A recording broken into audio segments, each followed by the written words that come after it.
I like to start saying we as Palestinians, we are not poor, we are made poor. And we are made poor through a system of social and economic injustice. I think when President Carter wrote his latest book, Palestine, Peace Not Apartheid, he was really talking about this system of social and economic injustice, inequality, segregation. Like Jessica said, we have two legal systems for two peoples on the West Bank. And if you look today at the West Bank, it's very much really looks like a piece of a Swiss cheese. You know, we have here some people from Switzerland. So you are familiar with the Swiss cheese, where Israel gets the cheese, that is the land, and the Palestinians are pushed in the holes. And if you look actually, you will see that Israel is taking from us, stealing the land, the water resources, and even the touristic and archaeological sites. They are all put on the other side of the wall. So basically, through that system, we are made poor. And imagine what will happen in the holes when they are surrounded by a wall. If you look actually, if you come to Bethlehem and you look where the wall is built, it's built in the backyard of the last home in town so that, that every city cannot expand. Now imagine what will happen 20 years down the road. You will have overpopulated Palestinian cities with no possibilities for economic growth, which really means unemployment, which really means social tensions, which really means interior fightings. So basically, this system is being made right now as we speak. So this is what Israel is doing. What is the international community doing? The international community is really very much involved in managing the conflict rather than solving it. I mean, the Palestinian-Israeli conflict is one of the longest ongoing conflict in modern history. 90 years since the Balfour Declarations, 60 years since the establishment of the State of Israel, and over 40 years since the occupation. And I think Jessica said it, the problem is it's not really just a conflict between Israel on the one hand and Palestine on the other side, because the international community is not part of the solution, they are part of the problem. Because without the subsidy of the international community, actually Israel cannot continue doing what they are doing. Military, financial subsidy. And what the international community is doing in Palestine is charity. We call it humanitarian assistance, and it's not economic justice. Actually lifting, for example, these roadblocks and closures will bring much more, it will be much better for us than all the aid, the humanitarian aid. But because the international community is coward when it comes to Israel, they close their eyes, they put their hand into their pocket, and give the Palestinians some handouts so that they can survive, and they will not have a bad conscience. And we have millions of pages documenting the violation of human rights in Palestine. I mean, we can easily fill this space, but no responsibility to protect. And this is why I think I liked what Louisa was saying this morning, and I hope that that shift could be also felt in Palestine. It won't. So thank you for giving me some hope. It's really a unique context because we have too much attention but too little action. Too much politics. I mean, you know, we get politics for breakfast, for lunch, and for dinner in Palestine, but too little care for the polis, for the city, for the community. And too much religion, I say this as a pastor, but too little spirituality. And too much aid, but too little development. And too many resolutions, including UN resolution, and almost no implementation. That is, in brief, our problem. And in the last part, I would like just to share a few words about the role of faith community in Israel and Palestine, taking our institution maybe as a model. And I see actually, when we talk about human rights on the one hand and faith communities on the other, I don't see that we both actually have the same role, thanks God. But we can complement each other, and this is, I think, very important. And this is why building coalitions is something which is of utmost importance, actually, for the future. And I would like to mention just 4 things which are important for me. And I would like to highlight them because maybe they don't apply for every context, but I feel this is important for our Palestinian context. I see the role of faith communities is very much in transforming our own people, the Palestinians, from seeing themselves as mere victims. And you know, when you always talk only about human rights violation, then people might feel that they are only mere victims. And I think this is the biggest temptation.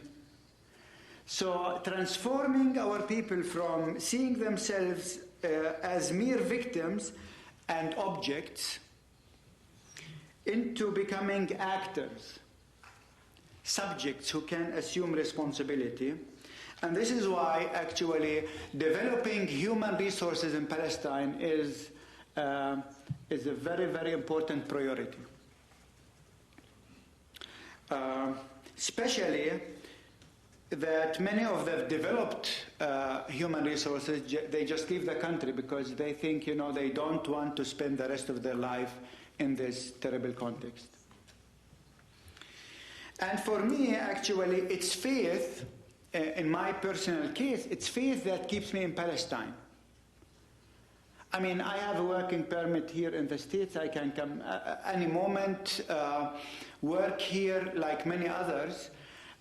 We stay there, and that's only me. It's the whole community, actually, in Bethlehem. We stay there because we feel we are called not to be where life is easier, but where we are most needed. And I think we are most needed in Palestine. And the second role of faith community is to reach out to the international faith community, in our case to churches, and to help transform them from being spectators and thinking it's a hopeless case. You know, it's such a difficult case, sometimes dangerous even case, because churches are afraid sometimes to speak up and to become involved. So transforming international faith communities from being spectators into becoming involved. And I would say, if I think of the development in the US in the last 15 years, I could see how mainline churches really have moved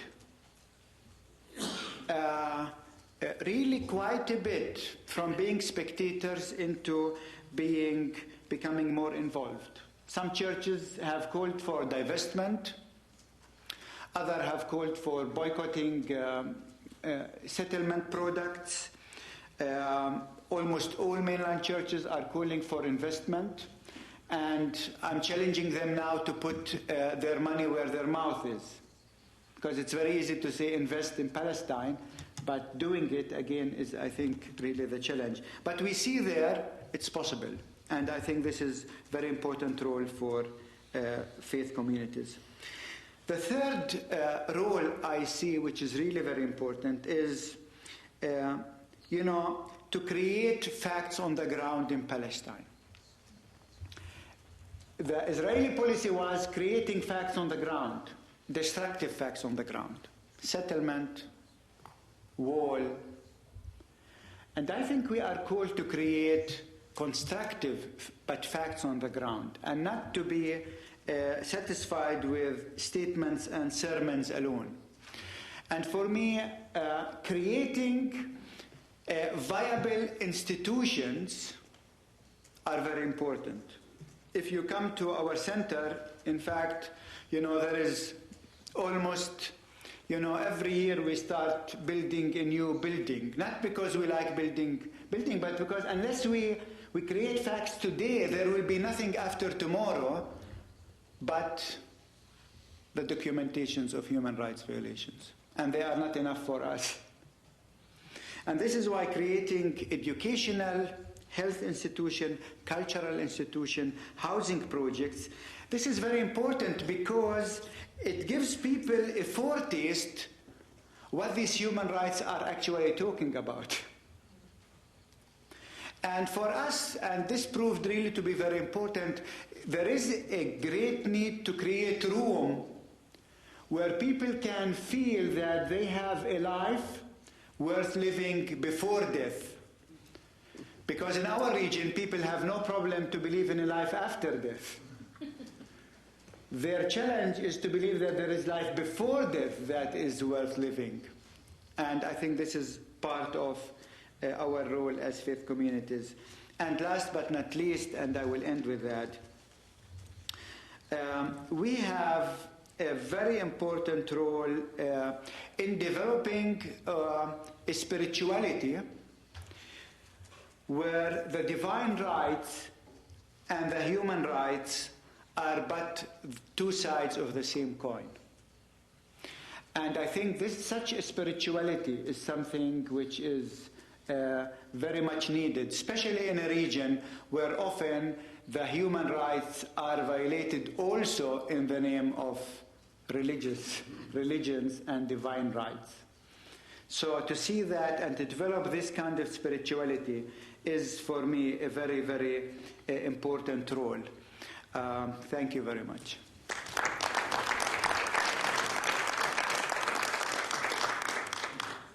Thanks very much, Mitri. It's, your words at the end about the relationship between faith and human rights comes right to the heart of one of the issues we wanted to discuss, and it also is something of a reminder of why, while it's great to have priests and ministers here with us today to discuss this topic, it does put the rest of us at a disadvantage when it comes to public speaking. So thank you for that.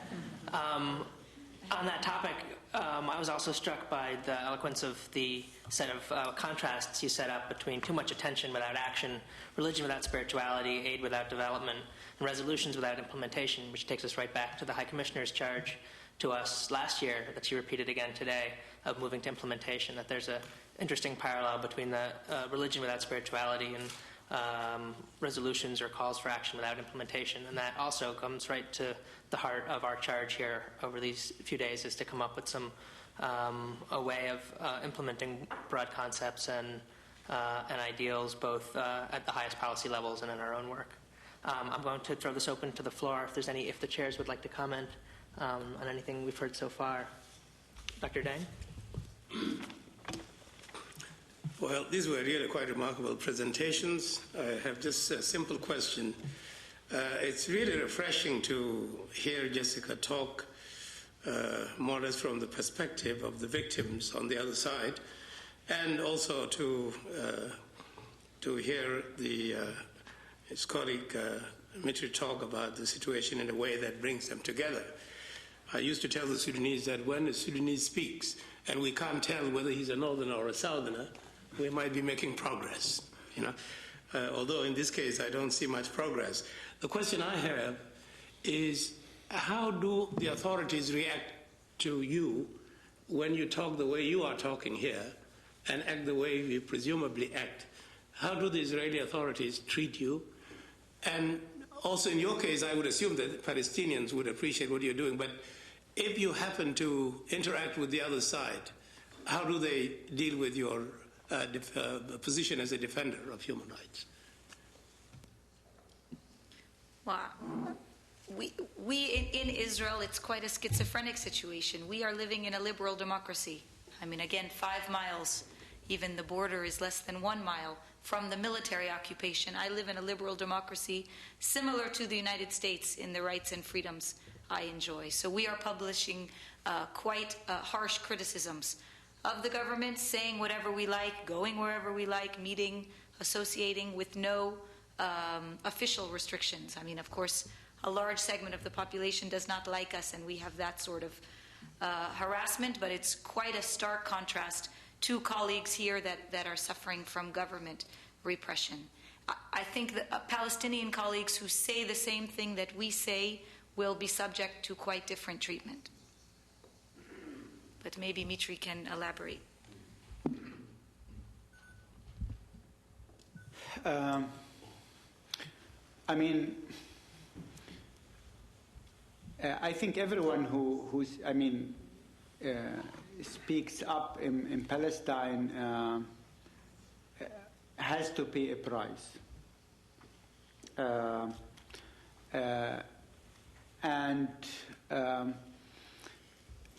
You know, there are like 11,000 people right now in Israeli prison. So you can imagine how many are there.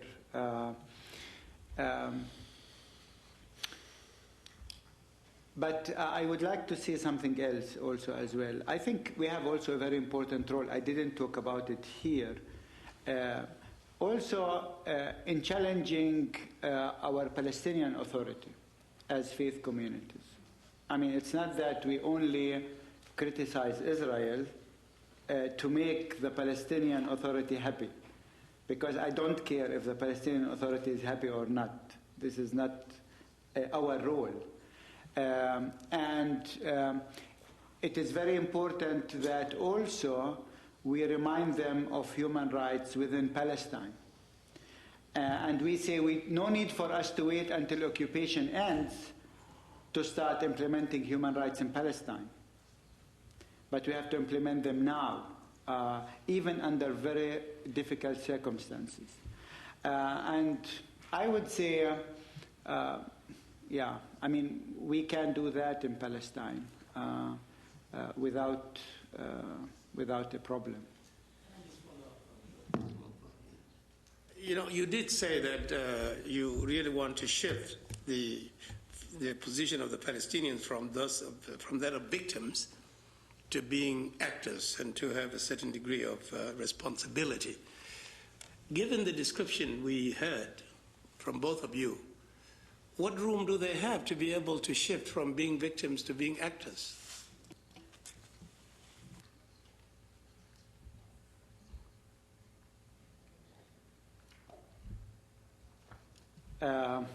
It's a good question. This is what many of my Palestinian friends ask me. And I say, it doesn't matter. Even if we have 1 inch where we can do that, let's do the 1 inch. Because you know what I'm afraid of, and again, this seems maybe you think it's philosophic, but I don't want our people to compete with Israel, you know, because Israel is trying to market themselves being the ultimate victim in the world, as if they have monopoly over victimhood. And sometimes I feel to compete about victimhood is really not helpful. It doesn't help the victim. And for me to assume responsibility, I always say we can just do what we can do. Because I think, this I understand President Carter comment when he said it will not happen. You know, for 90 years we were waiting for peace to come riding on a white horse, and I'm afraid it will not happen. Unless we create it, not alone, but together with the help of many friends. You know, we need, and I think we can create many facts in the ground. If the Palestinians and the international community and the UN, if they would have been really enrolled in creating facts on the ground, Palestine will look today much, much different than engaged in just charity.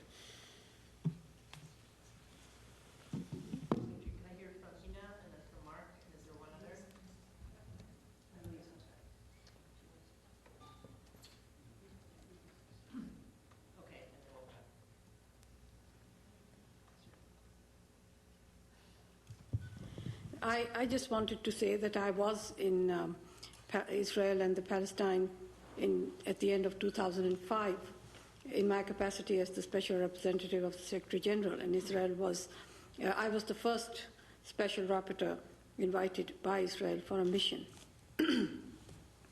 I won't say very much about what I've said in my report about Israel. I think you both said it. The only comment I can make is that I had always thought of myself as being very well aware of the situation of the Palestinians and the Israel and the Palestinian-Israel conflict. When I visited that area, I was absolutely taken aback. The reality was so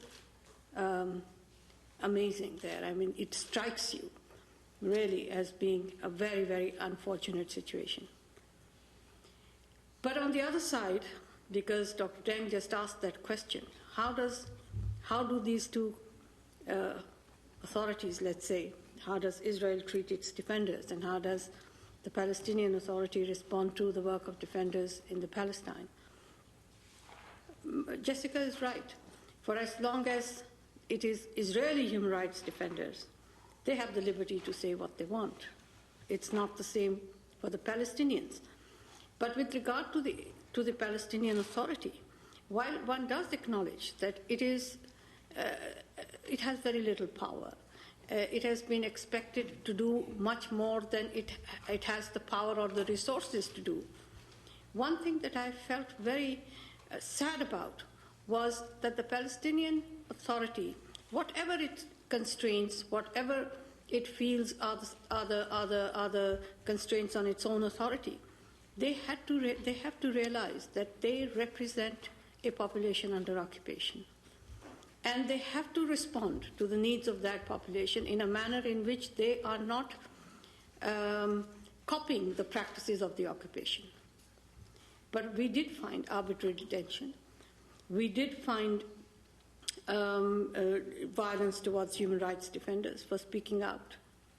And we did find an intolerance for criticism by the Palestinian Authority.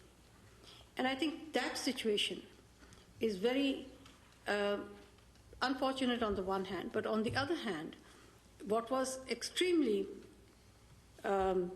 heartening and encouraging was the way that the Palestinian defenders were responding. They refused to be cowed down, just as they refused to be cowed down by the practices of the occupation. You talk about not wanting that population to perceive themselves only as victims. I think many don't, and that is extremely appreciable in the context of Palestine. It is something that one must admire and impress. Because if they turn themselves from victims and see themselves as actors, they pay the price for being actors. And those who have seen themselves as actors have started to sit up and do something about it. But as I said, the price is very heavy. And I think the international community has to realize that.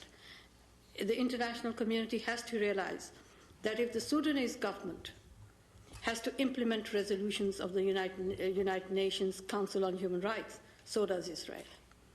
And if 7 special rapporteurs have been given the task to monitor the implementation of those resolutions, then it is time that the same principle applies to others who are flouting the resolutions. Thank you. Thank you, Hina. Can we hear from Mark and then Louise?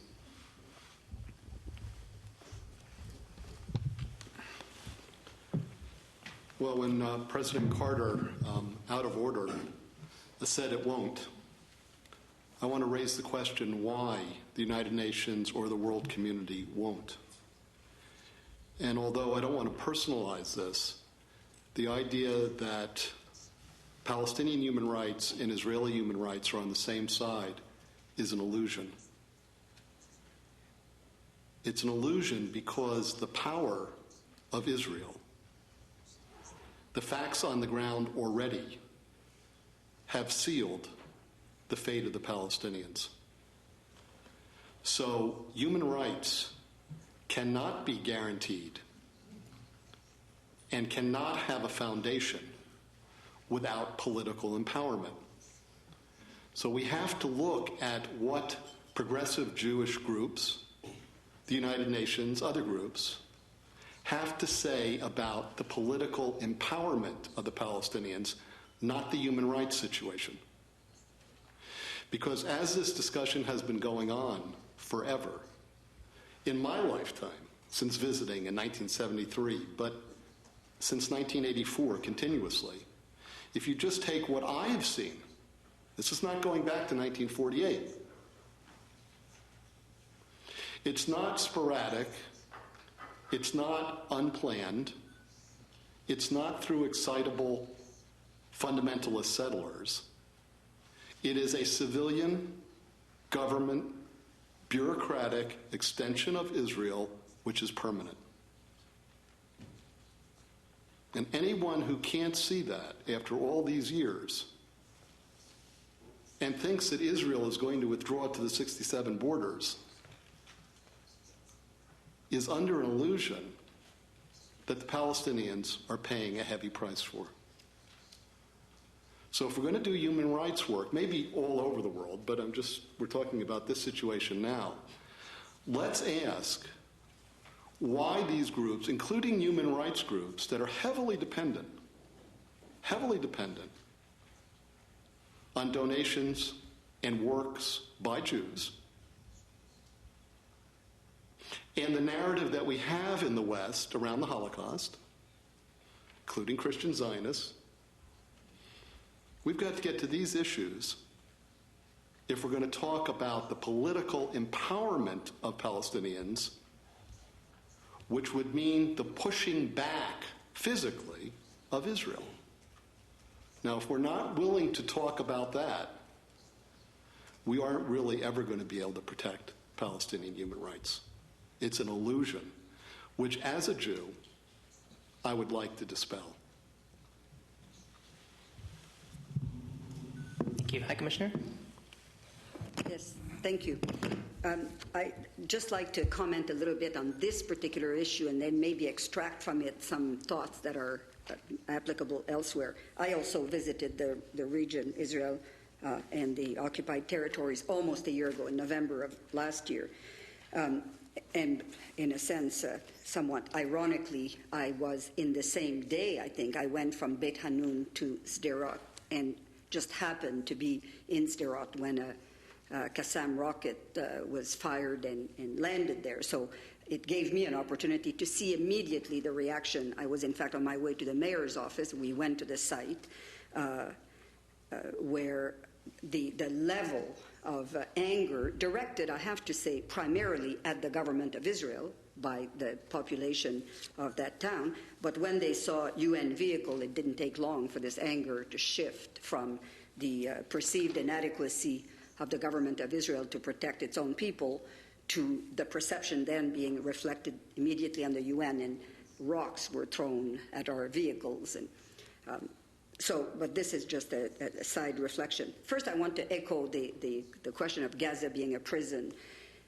Not only is it true because of the physical isolation, but I think when you go inside Gaza, it feels like a maximum security prison. Anybody who has spent time, I've never spent time as an inmate, I just want to make that very clear, but I've spent a lot of time going into prisons. The tangible atmosphere of fear that is so prevalent inside environments that you would think are very secluded and protected, I felt was extremely present, physically tangible in Gaza. What I wanted to reflect on is the following. I think when we talk about, because we have to talk about security, I think the question of the checkpoints and the roadblocks and so on, when Israeli authorities say you can complain all you want, but at the end of the day, we haven't had a suicide bombing attack in Israel since the erection of these physical barriers, the security objective or pretext, whichever way one wants to describe it, has to be addressed. Normally, when I think in human rights thinking, when we talk about our rights, they're often in tension with each other. We have an equal appetite, and in my view, an equal entitlement to be safe and to be free. And that's the tension that democratic governments constantly struggle with.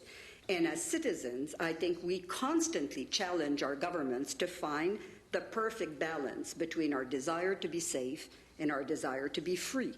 And the question we ask ourselves when we go to vote and we are pulled by different political parties towards a stronger security agenda or a stronger liberty or freedom agenda, I think what we ask ourselves is, how much of my freedom or my liberty am I prepared to sacrifice to enhance my security? A little more wiretapping, a little more powers to the police, a little more airport checks. So I surrender a little bit of my liberty to increase my security.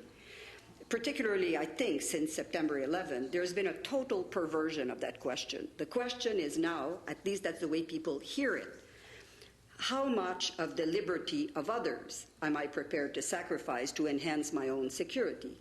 And I think this could not be better demonstrated by the unconscionable restriction on the freedom of movement of Palestinians to increase the security of Israelis.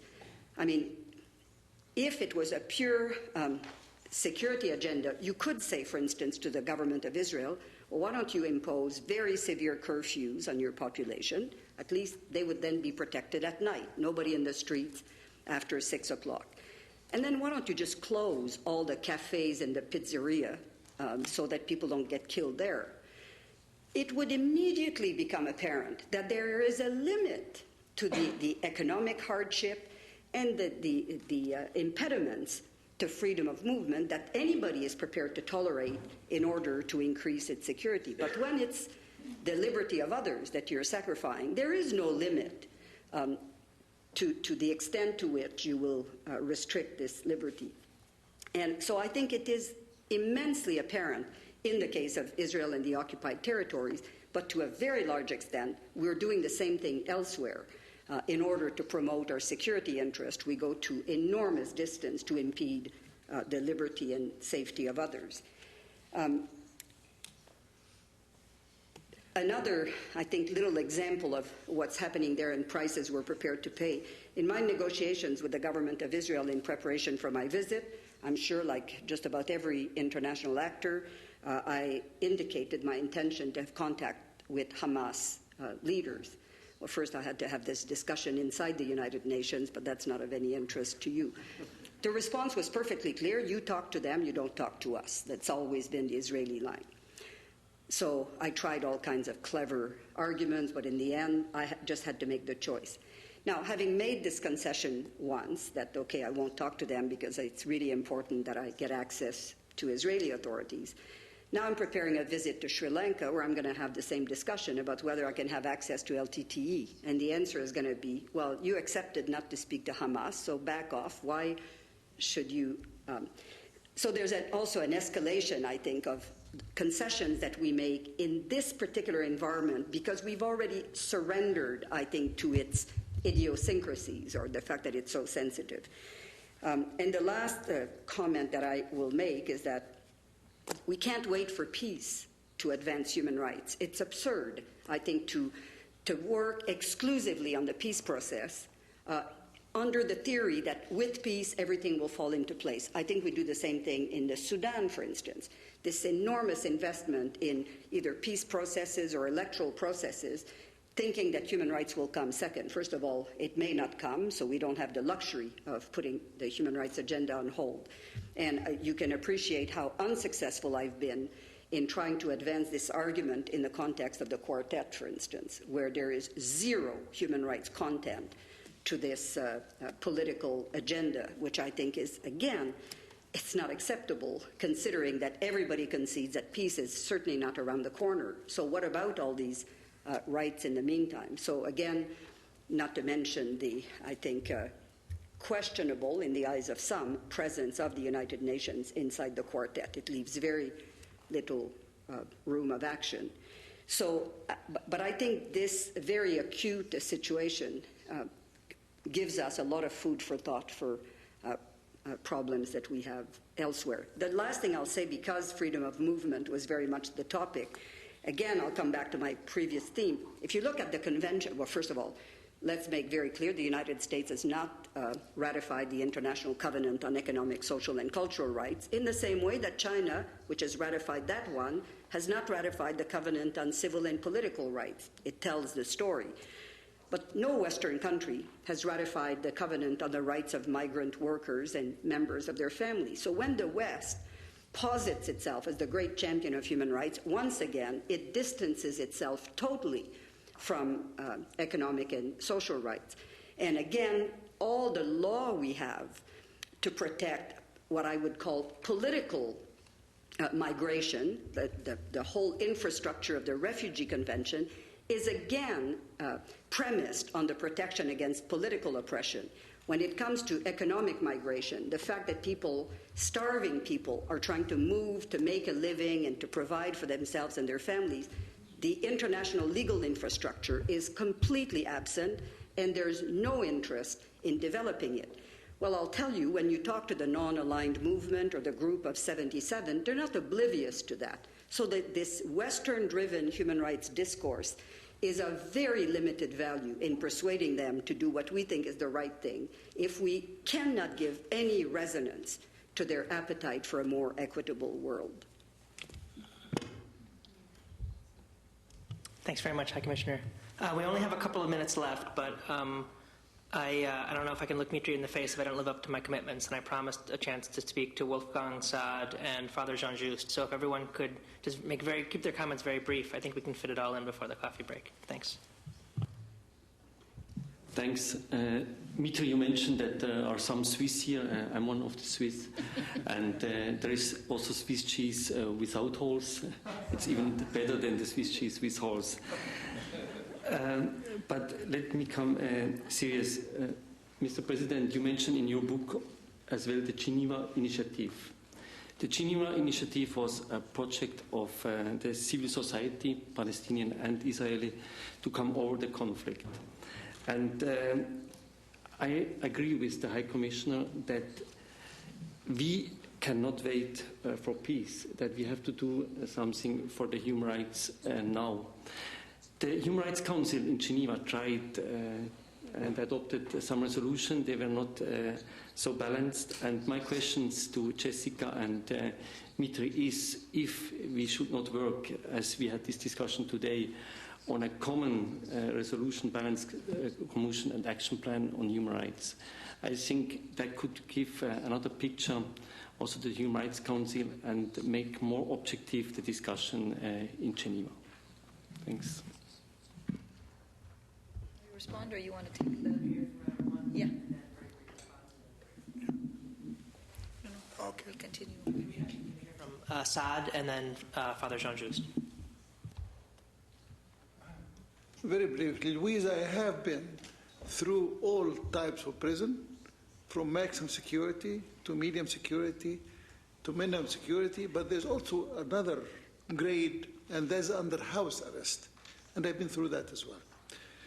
I took 40 of my students to Israel and Palestine last spring. And what I felt is that you are really dealing with two grades of imprisonment. The Palestinians have their maximum security imprisonment. The Israelis were under house arrest. That's the feeling I had. Yes, you have more freedom of movement, more pizzerias, more nightclubs, and so on, but that was a feeling I had. This is just a remark that victimization is mutual, and victimhood is no longer a monopoly of either side, but there are just degrees of suffering under each one. And here takes me to the point that Mitri made. Instead of being a victim, be an actor. But being an actor sometimes can take a very terrible version, being a suicide bomber. Now, is that the kind of actor that you had in mind?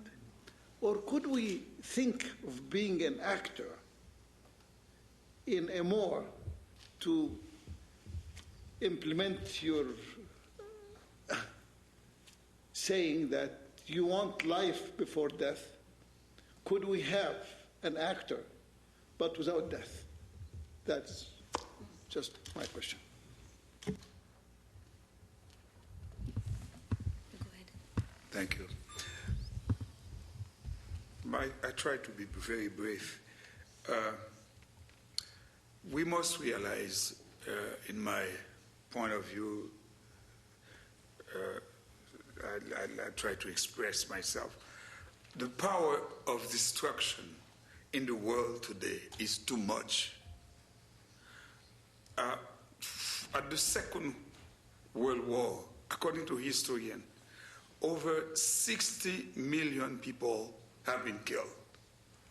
Now, I would like to ask each Israeli, each Palestinian this question: how many more people have to die before we live in peace? How many more? So I'm troubled. If you want to keep using this heavy weapon of destruction, it will be forever. I don't see how we're going to win peace through war in that region.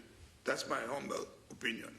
So we better come together and drop all these armaments and live as brothers and sisters.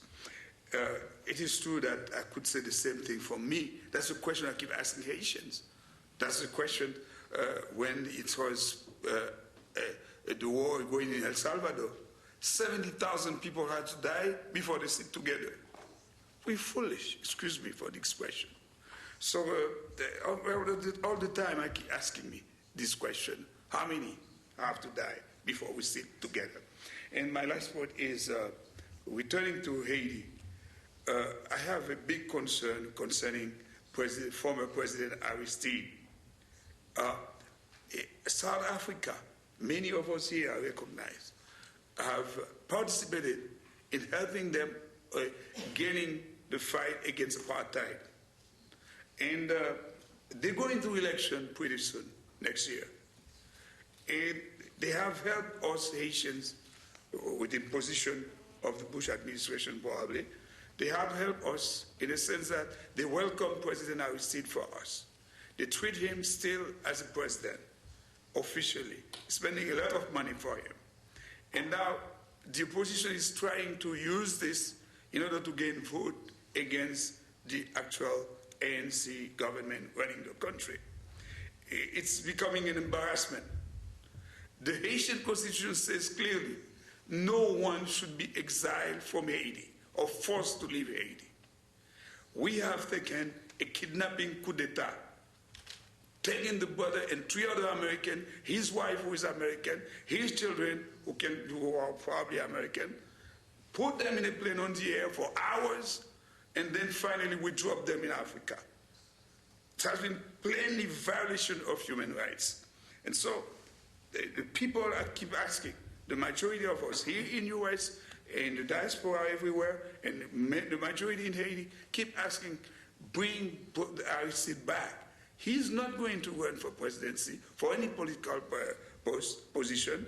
He's going to return to his home and enjoy his retirement in Haiti. So I bring this to your attention because when I asked the Haitians, actual Haitian government official about this, they said Washington is the problem. Washington doesn't want Aristide to come back. And so I've learned these days that Washington is getting soft on this. It's not their business.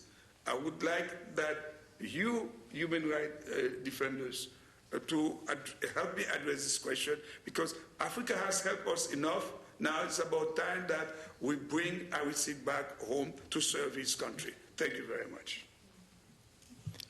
Thanks, Father. If we could have a very brief wrap-up from Jessica and Mitri to take us out of here, then we'll go to break.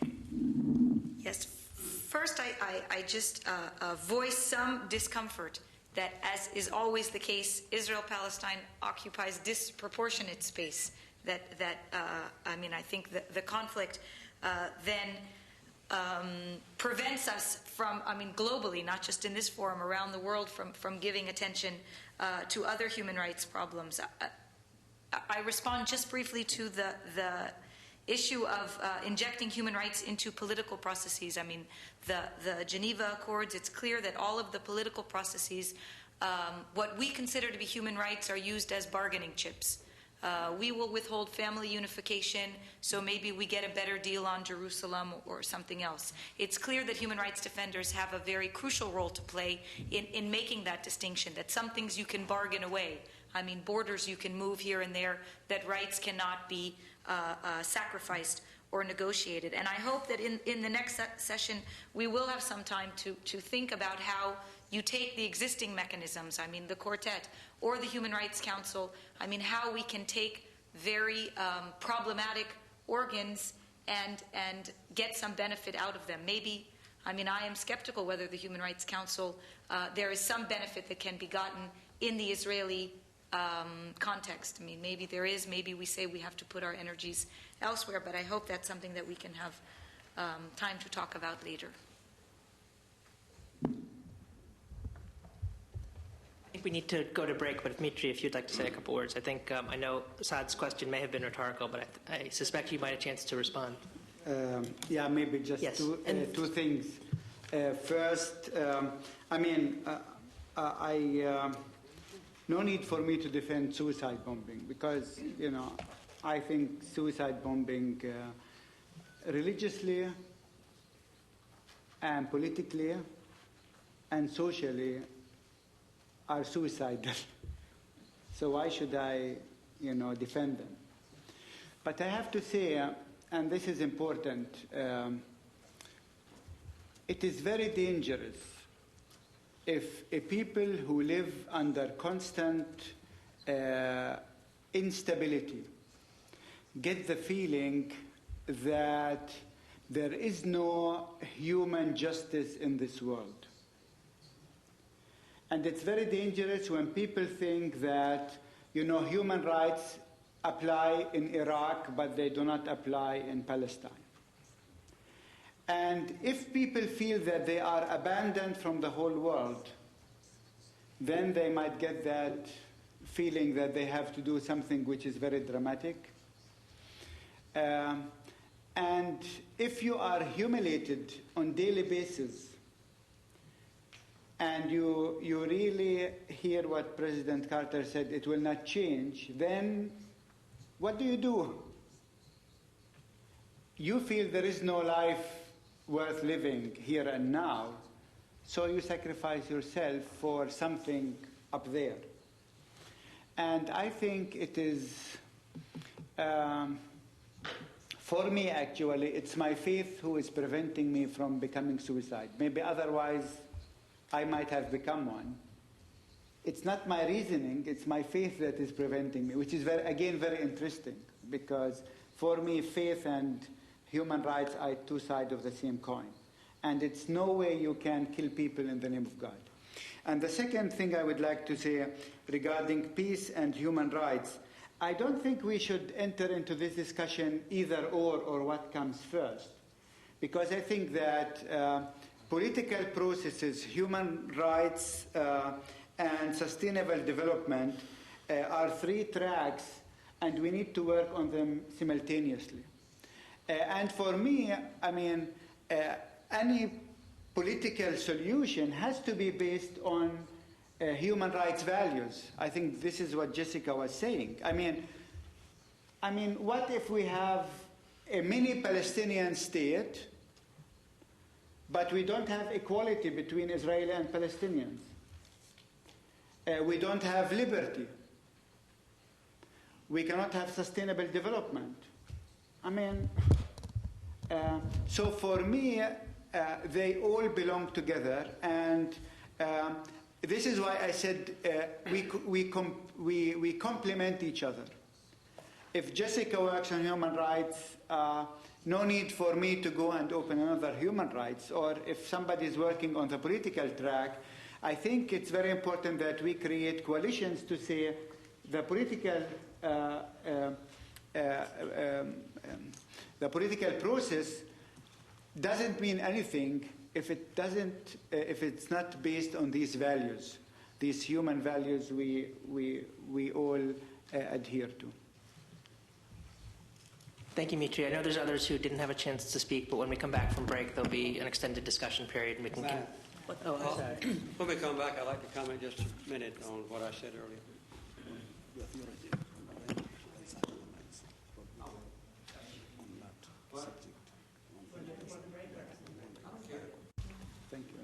I get very emotional in discussing or hearing discussed the plight of the Palestinians. It's worse than anyone here knows. I think it's worse than Jessica knows, because she doesn't have access to Palestine. And maybe it's worse than Mitri knows, because he is confined basically to the Bethlehem. We have had access during the last 10 years to the entire region. The Carter Center has, because of my prestige in having been the president. We have monitored 3 elections, one in 1996, one in 2005, one in 2006. And we've seen the increasing deprivation of human rights from the Palestinians. It's much worse now than it was 10 years ago. It's much worse now than it was 5 years ago. It's worse than it was 2 years ago. And the wall, or separation barrier, or fence, as the Israelis call it, is an abomination. It's much worse than the Berlin Wall was. When my friend, Prime Minister Rabin, proposed a wall at first, it was to be built along the border, the Green Line, the 67 border. And I had no objection to it, and neither did the International Court of Justice. But Rabin was assassinated, and his successors ordained that the wall be built inside Palestine. And it has been designed not for security, but for the taking of more and more land. Bethlehem, which I visited not too long ago, is almost completely surrounded by the wall. And Gaza is completely surrounded by a wall.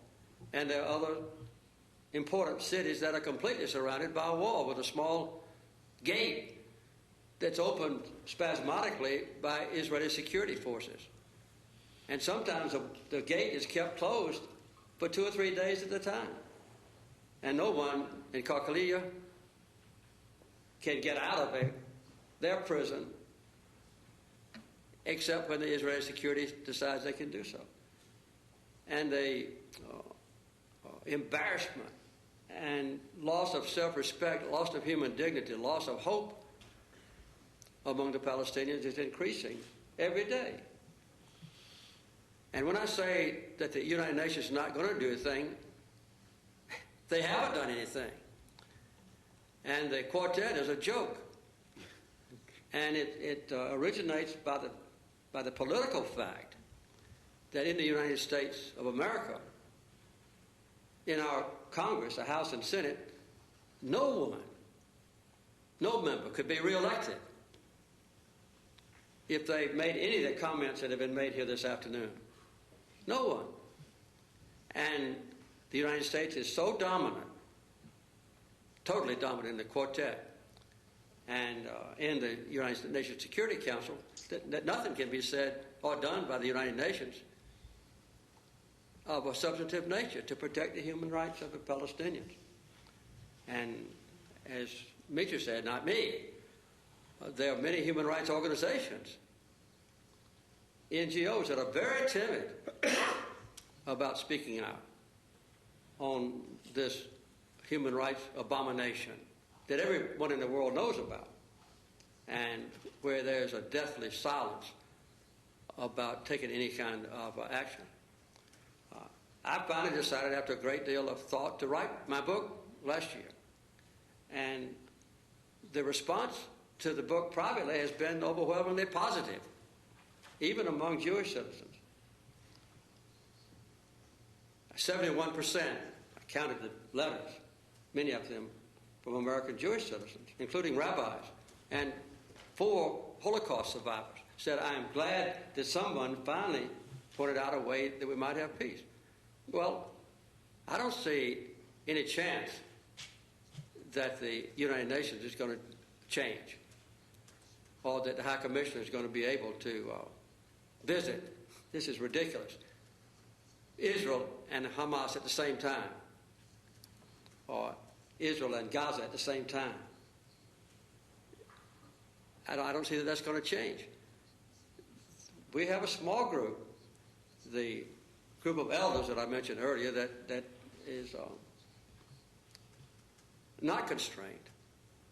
And my hope that at least this group, which includes Kofi Annan and me and Mary Robinson and others, may be able to open up some discussion at least. But at this point, it's a hopeless case. And you see how distressed I am. And I think Jessica and Mitri are distressed too. But the folks living in Gaza, or even the West Bank, are infinitely more distressed than I am. And I don't know what I would do if I were living under those circumstances. And I saw my children and my wife starving to death. It's hard for us on the outside to imagine what we would do. I don't know. But I think collectively, my hope is that the world will finally see the European nations are disgraceful in not being more forceful in the European Union and as a member of the quartet. Russia has spoken out a little bit, not the European Union. The United Nations has not made any substantive contribution. The quartet's been totally dominated by the United States, which is completely in bed with the Israelis. And so I don't think the future is hopeless, but under the present circumstances, I don't see any possibility of a change. And my hope is that the Palestinians will continue to have the restraint and the courage to bear their plight and not give up. And hope that some of us in the outside world will help assuage their deprivations and their anger and their hopelessness.